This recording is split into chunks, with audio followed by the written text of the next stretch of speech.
Bagian 3. Jangan ada penyesalan. Dalam karya awalnya yang hingga kini masih bertahan, Penghiburan untuk Marcia, Seneca menerima tantangan berat untuk meyakinkan seorang ibu agar tidak berduka karena kematian putranya. Dalam tulisannya itu dan dalam karyanya yang lain, Seneca bersikeras dengan berbagai macam argumen bahwa penghargaan kita pada umur panjang dan naluri kita untuk merasa kehilangan ketika satu kehidupan berlangsung singkat sama sekali keliru. Dia mati terlalu cepat, masih muda. Seandainya saja dia masih punya waktu yang membentang di hadapannya selama mungkin hingga batas hidup manusia. Seberapa lamakah itu? Kita terlahir dalam ruang waktu tersingkat yang dengan segera akan memberi jalan untuk kehidupan berikutnya. Apakah aku hanya berbicara tentang rentang hidup kita yang, seperti kita tahu, menggelinding dengan kecepatan luar biasa? Coba pertimbangkan usia kota-kota itu. Kau akan menyadari kota-kota yang membanggakan kecantikannya sekalipun hanya bertahan dalam waktu singkat. Semua urusan manusia sangatlah pendek. Sementara terbatas pada serpihan ruang waktu yang kekal. Kita memandang bumi ini beserta kota, penduduk, dan sungainya yang dikelilingi oleh lautan hanyalah noktah mungil jika dibandingkan dengan segala masa. Waktu yang merentang lebih panjang daripada dunia ini, terutama karena usia dunia ini dilipat gandakan berkali-kali sepanjang masa. Apa artinya mengulur sesuatu apabila waktu yang ditambahkan nyaris tidak berarti apa-apa? Hanya ada satu cara agar kita bisa mengatakan hidup yang kita jalani panjang. Apabila kita merasa cukup. Sebut saja siapa manusia-manusia tangguh yang umur panjangnya sudah melegenda. Kau bisa menghitung usia mereka masing-masing dalam ratusan dan puluhan tahun. Tetapi ketika kau biarkan pikiranmu berkelana ke segala zaman, tidak ada bedanya antara kehidupan paling panjang dan paling singkat sekalipun jika kau ukur seberapa lama seseorang hidup dan membandingkannya dengan seberapa lama dia tidak hidup. Untuk Marcia, 21.1-3. Dalam 4 kutipan dari surat-surat berikut yang masing-masing disajikan sebagian atau utuh, Seneca berusaha keras untuk meyakinkan para pembacanya bahwa kehidupan hendaknya diukur menurut kualitas, bukan kuantitas, dan perpanjangan hidup bukanlah sesuatu yang dikehendaki dalam dan oleh kehidupan itu sendiri. Hal ini yang begitu benderang, tetapi sulit untuk diterima, sangat mendasar dalam filosofi Seneca. Segala bentuk kesenangan yang lain atau pengalaman fisik sewajarnya memiliki titik akhir.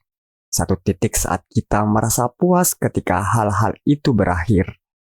Kita seharusnya berupaya keras untuk mencapai kepuasan hidup serupa, seperti Seneca yang mendaku telah mencapainya. Lucilius yang terkasih, mari kita berhenti menginginkan apa yang kita inginkan. Aku sendiri mengusahakan sedemikian rupa karena sudah tua agar tidak menginginkan hal yang sama seperti waktu aku masih kanak-kanak. Sepanjang siang dan juga malam-malamku hanya untuk satu tujuan itu. Inilah tugas sekaligus pembelajaranku untuk mengakhiri kebatilan lama. Aku selalu mengusahakannya sehingga setiap hari kuanggap sebagai versi singkat seluruh hidupku. Aku tidak meraupnya. Demi Hercules, seolah-olah hari ini adalah hari terakhirku. Tapi aku merengkuhnya seolah-olah hari ini bisa jadi adalah hari terakhirku. Tentu saja aku menulis surat ini seakan maut segera datang menjemput saat aku sedang menulisnya. Aku sudah siap untuk berangkat. Aku menikmati hidupku sejauh ini karena aku tidak banyak menghabiskan waktu untuk menghitung berapa lama lagi sisa hidupku. Sebelum menjadi tua, aku selalu berhati-hati agar hidup dengan baik. Di usia tua, aku menjaga agar dapat mati dengan baik dan masuk dalam sakaratul maut dengan baik berarti menjalaninya dengan sukarela. Mari kita tata pikiran kita agar kita menginginkan apapun yang dikehendaki keadaan, dan secara khusus agar kita merenungkan akhir hidup kita tanpa rasa pedih. Kita harus bersiap menghadapi kematian sebelum bersiap untuk kehidupan. Kehidupan kita sudah lengkap, tetapi kita masih saja mendambakan perlengkapan lain. Seakan ada yang kurang dan selalu saja akan ada. Bukan tahun atau hari, tetapi pikiranlah yang menentukan apakah kita sudah hidup cukup. Lucilius yang terkasih, aku telah menjalani hidup yang kurasa cukup. Sudah penuh. Aku menunggu kematian. Sampai nanti. Surat-surat 61. Tullius Marcellinus yang kau kenal dengan amat baik, pemuda pendiam yang segera akan menjadi tua, mengidap penyakit yang bukannya tak ada obatnya, begitu berlarut-larut, mengganggu dan merepotkannya, sehingga dia mulai menimbang-nimbang kemungkinan untuk mati. Dia mengumpulkan kawan-kawannya, tiap-tiap dari mereka dengan takut-takut, entah desaknya untuk melakukan hal yang sama seperti yang dipikirkan untuk dirinya sendiri, atau sebaliknya, menjilatnya dengan mengiyakan setiap kata-katanya dan memberi saran yang mereka kira akan menyenangkan telinga Marcellinus yang sedang menimbang pilihan-pilihannya. Namun, kawan Stoa kita, kawan yang mengagumkan dan lelaki yang pemberani dan penuh semangat untuk memujinya dengan kata-kata yang memang pantas untuknya, memberi nasihat terbaik menurutku. Dia mengawali kata-katanya seperti ini. Marcellinus, jangan siksa dirimu seolah kau sedang memikirkan masalah berat. Hidup bukanlah persoalan besar. Semua budakmu mengalaminya, juga semua binatang. Mati dengan terhormat, arif, dan berani. Itu baru hebat. Coba timbang, sudah berapa lama kau melakukan hal-hal yang sama? Makanan, tidur, berahi. Begitulah siklus yang kita lalui. Oleh karenanya, bukan cuma orang bijak, berani, atau malang, tetapi orang yang cuma sedang merasa kesal pun yang ingin mati. Lelaki itu tidak lagi memerlukan juru bicara, melainkan seorang pembantu. Budak-budak tidak mau mendengar kata-katanya. Karena itu, dia mulai dengan merendahkan ketakutan para budak. Dia menegaskan para pembantu rumah tangga yang akan dihukum hanya apabila tidak jelas apakah keputusan tuan mereka untuk mati adalah pilihannya sendiri. Kalau tidak begitu, kata dia, itu akan jadi contoh yang buruk, entah itu karena pembantu rumah tangga berusaha membunuh tuannya atau mencegah si tuan melakukannya. Lalu, dia berpaling pada Marcellinus seorang diri, menasihatinya bahwa seperti pada akhir pesta jamuan malam sisa makanan dibagikan kepada para tamu, bukan sesuatu yang tidak manusiawi jika pada penghujung hidup dia memberikan sesuatu pada orang-orang yang seumur hidup sudah membantunya. Marcellinus adalah orang yang berpikiran terbuka, murah hati, bahkan ketika harta bendanya sendiri harus dipertaruhkan. Dia masih saja membagi-bagikan sedikit hartanya kepada budak-budaknya yang bercucuran air mata dan menenteramkan hati mereka. Dia tidak memerlukan sebilah pedang atau pertumpahan darah. Dia berpuasa selama 3 hari, lalu menyuruh seseorang untuk mendirikan tenda di dalam kamarnya. Bak berisi air kemudian dibawa masuk. Dia berendam di dalamnya selama sekali, dan ketika air panas ditambahkan, sedikit demi sedikit dia menyelinap pergi. Bukannya tanpa kenikmatan tertentu, seperti yang dikatakan. Kenikmatan yang bisa timbul dari hilangnya secara lembut kesadaran diri, yang tidak asing bagi kita, yang pikirannya kadang kemana-mana. Aku sudah melantur, tetapi kau akan merasa cerita ini bukannya tidak menyenangkan, karena kau akan belajar bahwa kematian seseorang yang adalah sahabatmu tidaklah menyulitkan ataupun menyakitkan. Meskipun secara sadar memutuskan untuk mengakhiri hidupnya, dia meninggalkan dunia dengan cara sangat halus, seperti menyelinap begitu saja dari kehidupan. Namun, kisah ini bukan tak bermanfaat, sebab kebutuhan kerap mengarahkan kita pada contoh-contoh semacam itu. Sering kita seharusnya mati, tetapi tidak berharap demikian, atau sedang sekarat, tetapi tidak ingin mati. Tidak ada orang yang begitu lugunya sampai-sampai tidak tahu suatu saat dia pasti mati. Tetapi ketika dia mendekati saat itu, dia berbalik, gentar, dan memohon-mohon. Akan tetapi, tidakkah seseorang akan terlihat sangat tolol olehmu apabila dia meratap karena 1000 tahun yang lalu dia belum hidup? Setolol itulah orang itu jika ia meratap karena tidak akan hidup 1000 tahun lagi. Keduanya sama saja. Kau tidak akan hidup sama seperti kau tidak pernah hidup. Masa lalu maupun masa depan bukanlah milikmu. Kau dilemparkan hidup-hidup ke dalam masa yang sekejap ini. Berapa lama kau akan memperpanjangnya? Mengapa harus meratap? Apa yang kau cari? Usahamu sia-sia. Berhentilah berharap membelokkan takdir para dewa dengan doamu.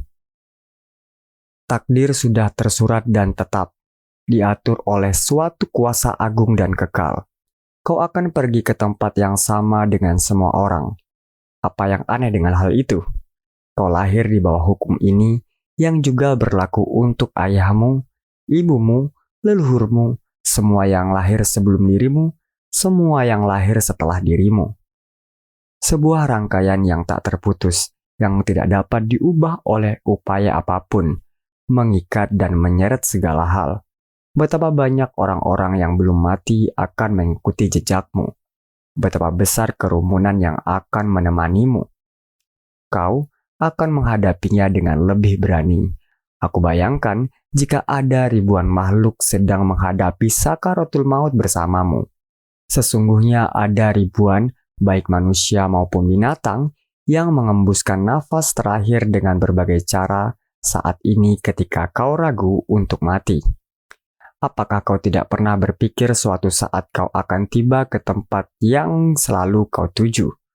Tidak ada perjalanan tanpa titik akhir. Apakah kau mengira aku akan mengisahkan contoh-contoh orang hebat? Tidak. Kali ini aku akan bercerita tentang para pemuda. Ada seorang Sparta yang menurut legenda masih begitu belia. Ketika ditawan oleh para musuhnya, berteriak dalam logat Dorik, "Aku tidak akan menjadi budak." Dan kemudian menepati sumpahnya. Kali pertama dia diperintahkan untuk mengerjakan tugas yang merendahkan layaknya seorang budak. Dia disuruh untuk membawakan pispot. Dia meremukkan kepalanya sendiri dengan mengatukkannya ke dinding. Kebebasan hanya tinggal sejengkal lagi akan di tangan. Mengapa harus menjadi budak? Bukankah kau lebih memilih putramu mati seperti itu daripada berumur panjang hingga tidak lagi cekatan? Lalu, kenapa kau merasa terganggu ketika mati dengan berani adalah tugas bahkan untuk para bocah? Anggaplah kau menolak untuk mengikuti teladannya. Kau akan dibawa dengan paksa. Oleh sebab itu, jadikanlah peraturan penguasa lain untukmu. Apa kau tidak mau mengikuti sikap pemuda itu dan berkata, "Aku bukanlah budak"? Sungguh, kau manusia malang.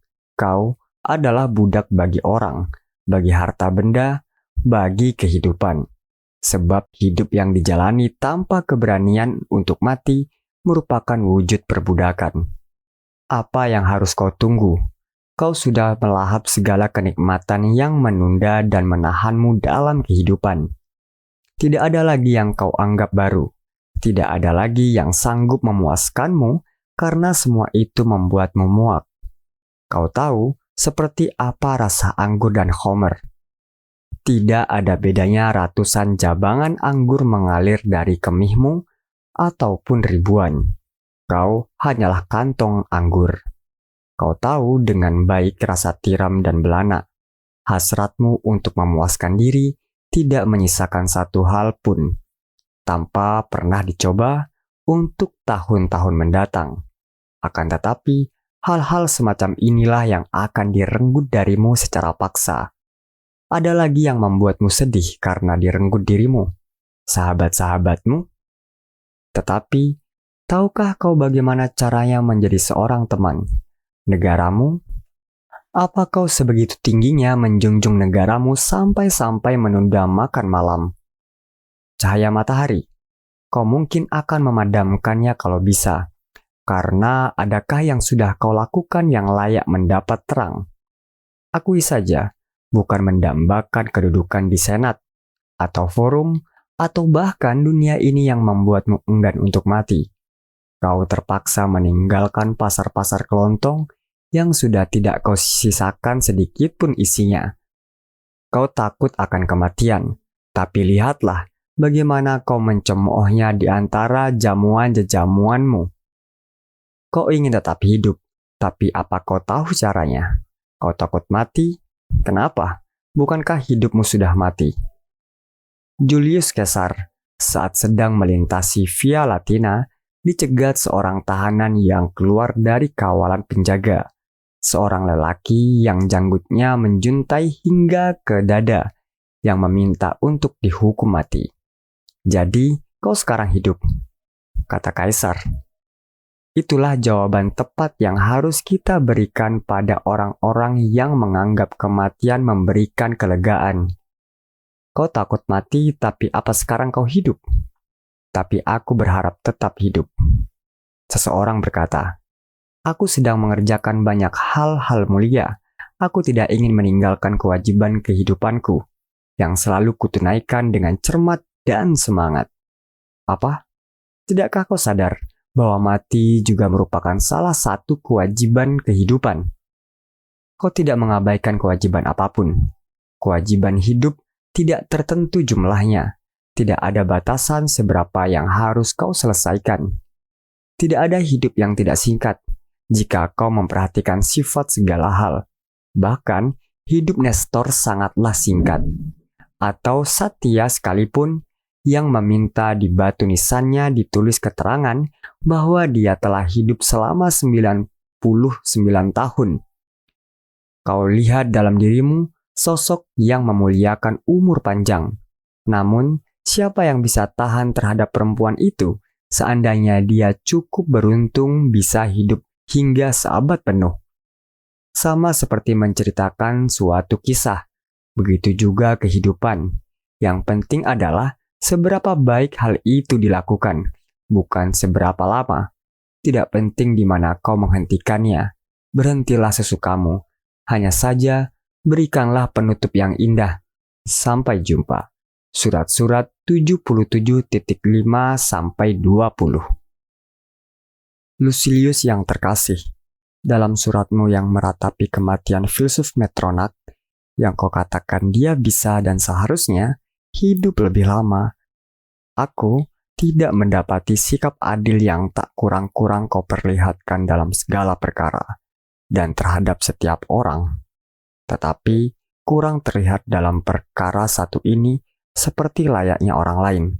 Aku sudah melihat banyak orang mampu tetap berpikiran tenang dan adil ketika menghadapi sesama manusia, tapi tidak ada yang bisa memiliki ketenangan yang sama saat berhadapan dengan para dewa. Justru sebaliknya, kita mengeluh pada sang takdir setiap hari. Mengapa orang itu dicabut di tengah-tengah perjalanannya? Mengapa orang lain yang itu tidak diambil saja? Mengapa dia memperpanjang usianya yang sudah tua, menyusahkan dirinya sendiri dan orang lain? Mana yang menurutmu lebih adil? Aku bertanya padamu. Kau mematuhi alam atau alam yang mematuhimu?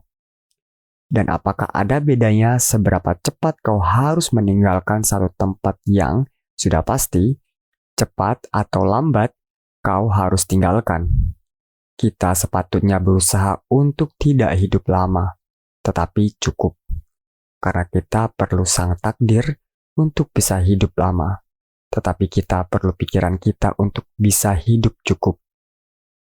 Hidup itu panjang apabila dijalani sepenuhnya, dan hidup akan berisi apabila pikiran kembali pada kodratnya dan memegang kendali atas dirinya. Apa gunanya hidup selama 80 tahun yang dihabiskan dengan bermalas-malasan bagi seseorang? Dia tidak hidup, hanya mengulur-ngulur hidup. Dia tidak terlambat mati, tetapi sudah lama mati. Dia hidup selama 80 tahun. Benar, tetapi itu bergantung pada kapan kau mulai mengakui kematiannya. Dia mati di puncak usia prima. Benar, tetapi dia telah melaksanakan tanggung jawab seorang warga negara yang baik, kawan yang baik, dan putra yang baik. Tidak satu tugas pun yang tidak terselesaikan dalam hidupnya. Usianya memang terputus begitu saja, tetapi kehidupannya telah lengkap. Dia hidup selama 80 tahun. Bukan, dia hanya sekedar ada selama 80 tahun. Kecuali kau berkata, dia hidup. Dengan makna yang sama saat kita berkata pohon itu hidup. Sementara untuk aku sendiri, aku tidak akan menolak tambahan usia beberapa tahun lagi. Namun seandainya kehidupanku diputus di tengah-tengah pun, aku akan tetap berkata, aku tak kurang-kurang sesuatu pun yang membuat hidupku bahagia. Aku tidak berencana untuk hidup sampai nanti, sebagaimana dijanjikan oleh angan-anganku yang tamak.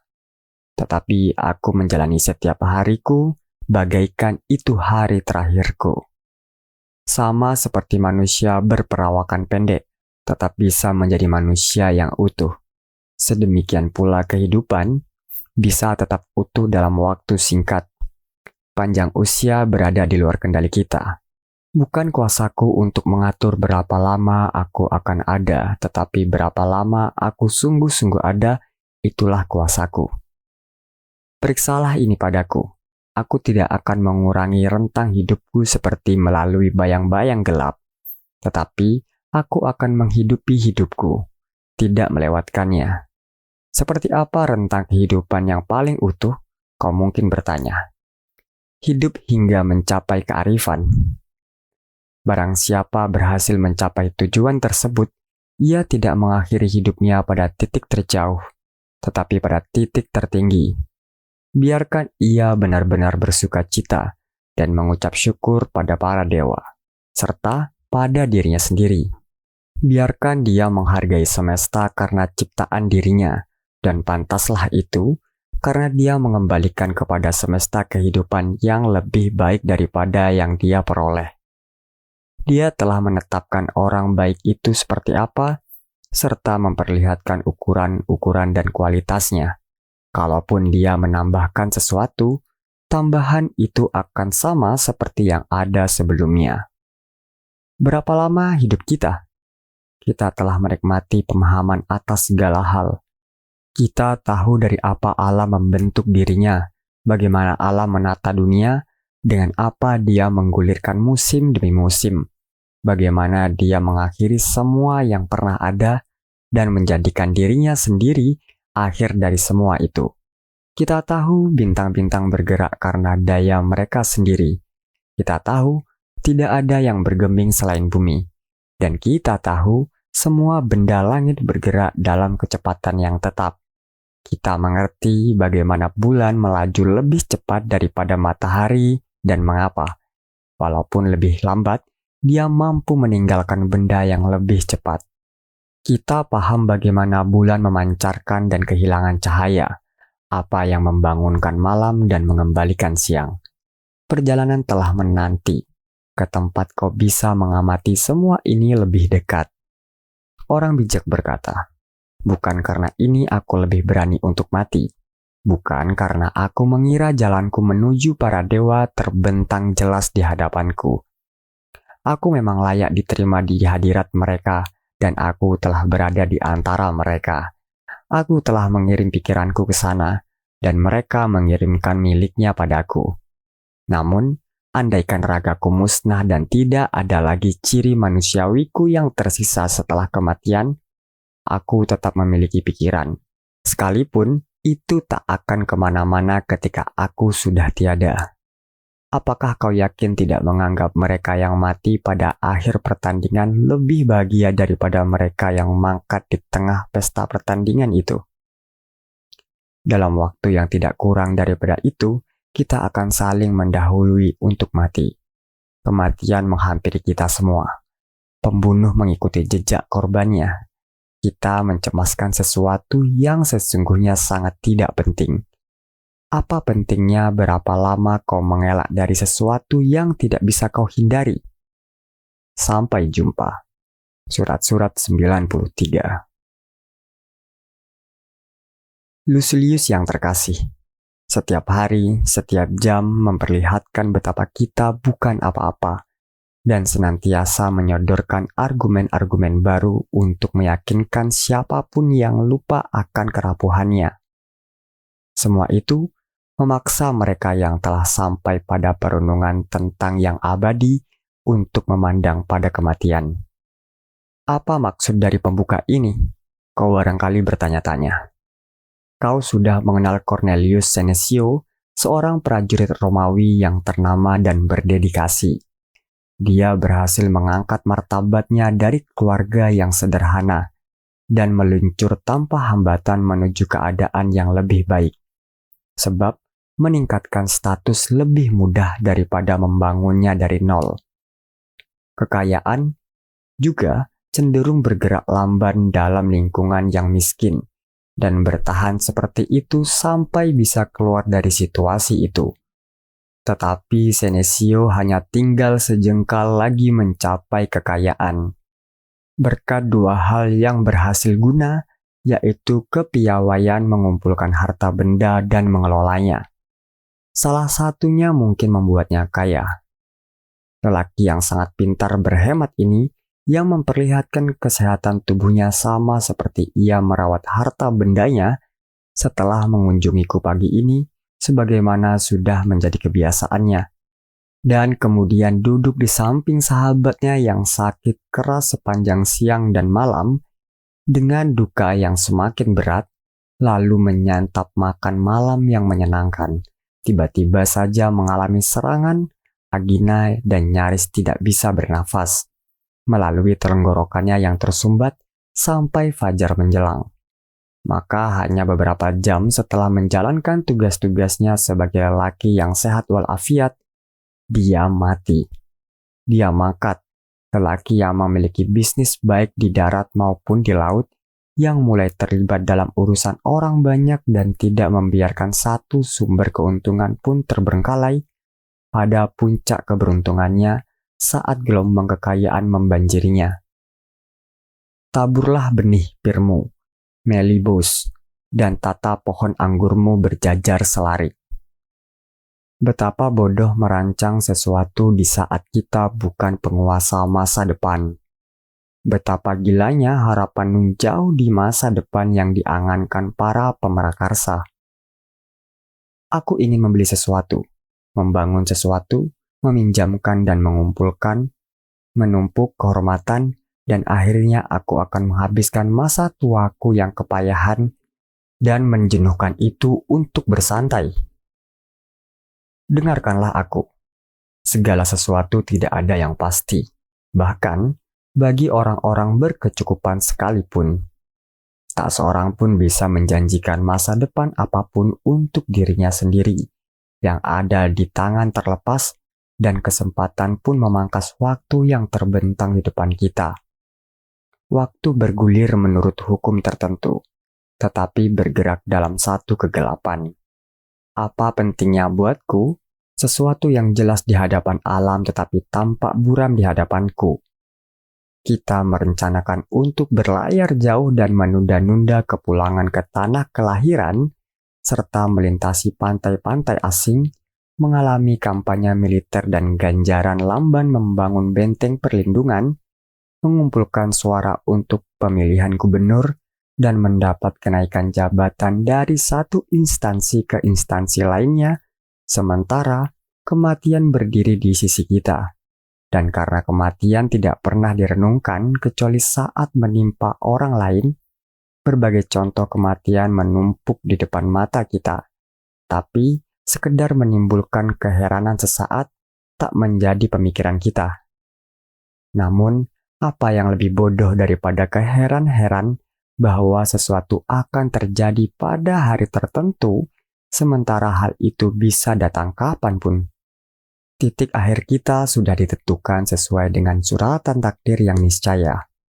Tetapi tidak ada di antara kita yang tahu masih berapa jauh tujuan akhir perjalanan kita.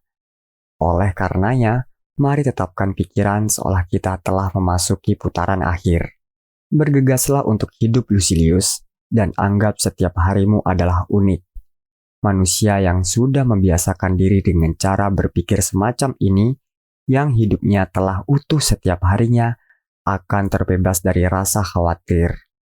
Tetapi untuk mereka yang hidup karena harapan semata, serta momen yang datang mendekat, akan terlepas, dan akan digantikan oleh ketamakan, dan yang paling menyeramkan sekaligus sumber petaka lainnya, takut akan kematian. Dari pikiran seperti itulah doa Picisan Masainas berasal. Dan dalam doanya, dia bisa menerima ketidakberdayaan diri, kecacatan, maupun bilah salib yang baru diruncingkan ujungnya, asalkan di tengah segala penderitaan itu, dia masih diberi nafas kehidupan. Jadikan tanganku layu, jadikan tungkaiku lumpuh, buatlah punggungku bungkuk, cabuti gigiku yang goyah, selama tetap hidup semuanya baik. Selamatkanlah nyawaku, bahkan jika aku harus duduk di atas salib yang lancip. Di dalam doanya dia menginginkan sesuatu yang justru akan membawa malapetaka terbesar, seandainya dikabulkan, dan berusaha menunda penyiksaan seolah itu sama dengan hidup. Bayangkan saat Vergilius mengucap kata-kata ini untuknya. Apakah suatu petaka sakaratul maut ini? Dia menginginkan penderitaan paling dahsyat, sesuatu yang terberat untuk ditanggung, terus berlanjut dan berlarut-larut, dan untuk apa? Kehidupannya lebih panjang, tampaknya. Namun, apa artinya hidup jika sekedar sekarat yang berkepanjangan? Apakah ada seseorang yang lebih memilih dicincang-cincang oleh penyiksaannya? Bagian demi bagian tubuhnya dihilangkan dan menyerahkan nyawanya untuk dicabut perlahan-lahan daripada mengeluarkannya dalam satu embusan singkat. Apakah ada seseorang yang dalam keadaan bungkuk, lemah dengan dada dan bahu yang lumpuh dan lebam, ketika diseret menuju potongan salib jahanam yang sekalipun telah terlepas dari ikatannya, menyebabkan banyak kematian, bersedia untuk mengulur-ngulur hidup yang begitu penuh dengan siksaan? Lakukan saja jika bersedia. Sangkalah bahwa kematian adalah anugerah alam. Namun, banyak orang yang bersedia menukar kematian dengan hal-hal lebih buruk. Mengkhianati seorang kawan demi hidup lebih lama, untuk menyerahkan anak-anak mereka dengan tangan mereka sendiri, untuk pemuas nafsu gasang, supaya bisa menyaksikan fajar baru menyingsing, fajar yang menyaksikan dosa mereka yang terlalu banyak. Hasrat untuk hidup harus kita singkirkan. Kita harus memahami bahwa tidak ada bedanya kapan kau mengalami sesuatu yang pasti akan kau alami pada satu atau lain waktu. Bahwa yang terpenting adalah seberapa baik kau hidup, bukan seberapa panjang, dan seringkali baik tidak berarti berumur panjang. Sampai jumpa. Surat-surat 101.